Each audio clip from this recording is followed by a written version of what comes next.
नमस्कार। आज हूँ सेप्टेम्बर 22 तारिख सोमवार। आपण मानक पई नेइकी आसीची आज दिनर केतोटी गुरुत्वपूर्ण खबर। सेथिपई भिडियोटी को शेष पर्यंत देखा मोर अनुरोध। चलतु आज दिनर गुरुत्वपूर्ण खबर उपरे नजर पकेइबा।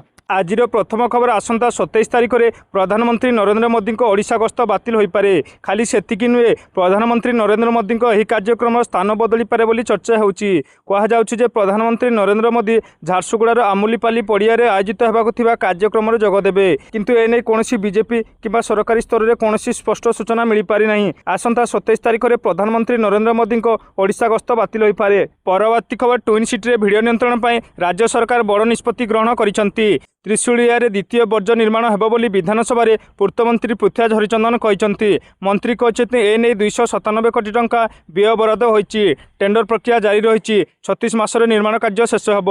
आगामी सेतुटी वर्तमान नेताजी सुभाष चंद्र बोस सेतु सहित समांतराल भाव में चलिबो, जहाँ प्राय 3.27 किलोमीटर व्यापी हेबो, जेउथिरे त्रिशूलिया और जुडिशियल एकाडेमी अप्रोच रोड अंतर्भुक्त।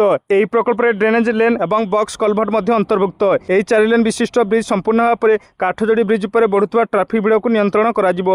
यह ट्विन सिटी मध्य यातायात को सुगम कर आशा कराଯାଉଛି। परवर्ती खबर, निमापड़ा और गोपदेई भुवनेश्वर नूतन रेल लाइन कोणार्क जीवो। फाइनाल लोकेशन सर्वे पर अनुमोदन मिली उपमुख्यमंत्री प्रभाती परिड़ा कहते। मो निर्वाचन मंडली अंतर्गत निमापड़ा और गोपवासी यह आशीर्वाद।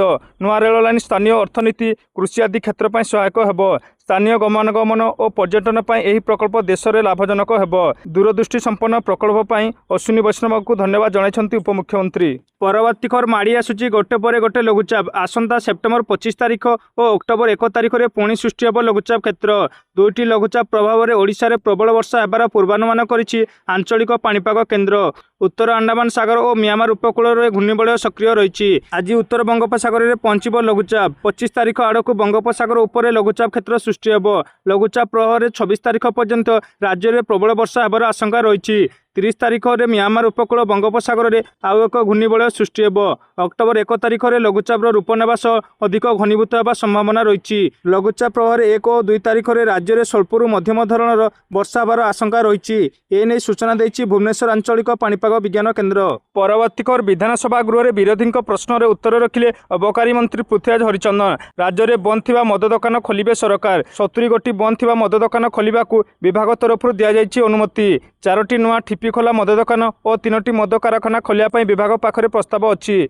बालेश्वर में सर्वाधिक 17टी, गंजाम 10टी, नयगढ़ 9टी, मयूरभंज 8टी, कटक 7टी, राउरकेला 5टी, केन्दुझर 3टी, ब्रह्मपुर 4टी, बलांगीर 2टी और मालकानगिरी संबलपुर गोटे लेखाएं बंद थिबा मद दुकान सरकार खोलिबे। सेहीपरि पुरी 3टी और भुवनेश्वर गोटे ठिपीखोला मद दुकान खोलिया विभाग पाखरे प्रस्ताव रही। सेहीभଳି ढेंकानाल 2टी और कटक गोटे मद कारखाना खोलिया सरकार पाखरे प्रस्ताव अच्छी। एने विधायक अखिल चंद्र नायक प्रश्न में अबकारी मंत्री पृथ्वीराज हरिचंदन उत्तर रखिछन्ति। परवर्ती खबर, बारंबार बयान बदलाउछन्ति अमेरिकार राष्ट्रपति डोनाल्ड ट्रम्प। पूर्व तांको कथा भारत शुणिलानी बोली 50% टारिफ लगाइथिले, हेले एबे टारिफ कमाइबा नै संकेत दैथिले। यारि भितरे पुणी थरे ट्रम्प जो बयान दैछन्ति ताहाकु नै चर्चा चलिछि। कहिछन्ति भारत और मोदींकर मु अतीत निकटतर, खाली निकटतर ताहा नुहे बरं भारत और मोदींक सह मोर बंधुता बहुत भल बोली ट्रम्प कहिछन्ति। हेले हठात गरम मनोभाव केमिति नरम मनोभाव रखिले ट्रम्प ताहाकु नै जोरदार चर्चा। परवर्ती खबर, मां समलेई मंदिर रे एणिकी व्यवहार हो ओमफेड घी। ओमफेड घी व्यवहार नहीं मंदिर ट्रस्ट बोर्ड पक्षर निष्पत्ति नि।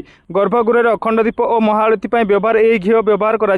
मंदिर पवित्रता और सेवायतों स्वास्थ्य को दृष्टि रखी एपरी निष्पत्ति नि मंदिर ट्रस्ट बोर्ड कही। परवर्ती खबर, निशामुक्त भारत गठन निमंते गणदौड़। क्रीड़ा और युव सेवा विभाग सह बीजेपी जनता युव मोर्चा द्वारा यह नवजुवन रथ माराथन आयोजन कर कलिंग स्टाडियम जनता मैदान पर्यंत दौड़िले 10,000 युवक और युवती। आगरे दौड़िले मुख्यमंत्री मोहन चरण माझी, क्रीड़ा मंत्री सूर्यवंशी सूरज, गणशिक्षा मंत्री नित्यानंद गंड, विधायक बाबू सिंह, विधायक सिद्धांत महापात्र और अन्य वरिष्ठ नेता। प्रधानमंत्री नरेंद्र मोदी जन्मदिन उपलक्षे सारा देश में 75 सहर में आयोजन होगी गणदौड़ कार्यक्रम।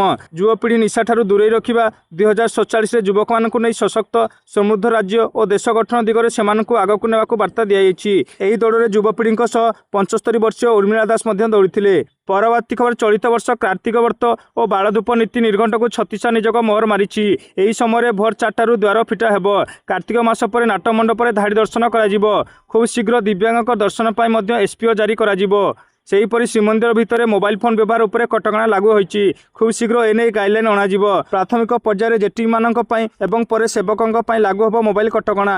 ନୀତି ଶୃଙ୍ଖଳା ପାଇଁ ପ୍ରତ୍ୟେକ ବୁଧବାର ଏକ ସମନ୍ୱୟ କମିଟି ବସିବ। ଶନିବାର ବସିଥିବା 36 ନିଯୋଗ ବୈଠକ ଉପରେ ସୂଚନା ଦେଇଛନ୍ତି ଶ୍ରୀମନ୍ଦିର ମୁଖ୍ୟ ପ୍ରଶାସକ ଅରବିନ୍ଦ କୁମାର ପାଢ଼ୀ। ପରବର୍ତ୍ତୀ ଖବର ଭାରତୀୟ ସିନେମା ଜଗତର ସର୍ବୋଚ୍ଚ ସମ୍ମାନ ଦାଦା ସାହେବ ଫାଲ୍କେ ପୁରସ୍କାର 2023 ପାଇଁ ଦକ୍ଷିଣ ଭାରତୀୟ ଅଭିନେତା ମନମୋହନ ଲାଲଙ୍କ ନାମ ଘୋଷଣା କରାଯାଇଛି। ଭାରତ ସରକାରଙ୍କ ପକ୍ଷରୁ ଏହି ଘୋଷଣା କରାଯାଇଥିବା ବେଳେ ମନମୋହନ ଲାଲଙ୍କ ପ୍ରଶଂସକଙ୍କ ମଧ୍ୟରେ ଉତ୍ସାହ ଓ ଖୁସିର ଲହରୀ ଖେଳିଯାଇଛି। ଦାଦା ସାହେବ ଫାଲ୍କେ ପୁରସ୍କାର ଚୟନ କମିଟିର ସୁପାରିଶ ଆଧାରରେ ଏହି ଘୋଷଣା କରାଯାଇଛି। ସେ ଲେଖିଛନ୍ତି, ମନମୋହନ ଲାଲଜୀ ଉତ୍କର୍ଷତା ଓ ବହୁମୁଖୀ ପ୍ରତିଭାର ପ୍ରତୀକ। ଦଶନ୍ଧି ଧରି ଚାଲିଥିବା ତାଙ୍କର ଅସାଧାରଣ କ୍ୟାରିୟରକୁ ତାଙ୍କ ମାଲାୟାଲମ ସିନେମା ଓ ଥିଏଟରରେ ସବୁଠାରୁ ଉଜ୍ଜ୍ୱଳ ତାରକା କରିଛି। ପରବର୍ତ୍ତୀ ଖବର ଆଧାର କାର୍ଡ ସମ୍ପର୍କରେ ସରକାର ଏକ ନୂଆ ନିୟମ ଜାରି କରିଛନ୍ତି। ଯଦି ଆପଣ ଏକ ନୂଆ ଆଧାର କାର୍ଡ କରିବାକୁ ଚାହୁଁଛନ୍ତି କିମ୍ବା ଆଧାର କାର୍ଡରେ କୌଣସି ପରିବର୍ତ୍ତନ କରିବାକୁ ଚାହୁଁଛନ୍ତି, ତେବେ ଏହି ନିୟମ ବିଷୟରେ ଜାଣିବା ଆପଣଙ୍କ ପାଇଁ ଅତ୍ୟନ୍ତ ଗୁରୁତ୍ୱପୂର୍ଣ୍ଣ। କାରଣ ସରକାରଙ୍କ ଦ୍ୱାରା ଜାରି ହୋଇଥିବା ନୂଆ ନିୟମରେ ଆପଣଙ୍କୁ ବଡ଼ ସୁବିଧା ମିଳିପାରେ। କେନ୍ଦ୍ର ସରକାର ଆଧାର କାର୍ଡ ସମ୍ପର୍କରେ ଏକ ଗୁରୁତ୍ୱପୂର୍ଣ୍ଣ ନିଷ୍ପତ୍ତି ନେଇଛନ୍ତି। ନୂତନ ପଞ୍ଜୀକରଣ କିମ୍ବା ବାୟୋମେଟ୍ରିକ୍ ଅପଡେଟ୍ ପାଇଁ ପିଲା ଏବଂ କିଶୋରମାନଙ୍କୁ ଆଉ କୌଣସି ଶୁଳ୍କ ଦେବାକୁ ପଡ଼ିବ ନାହିଁ।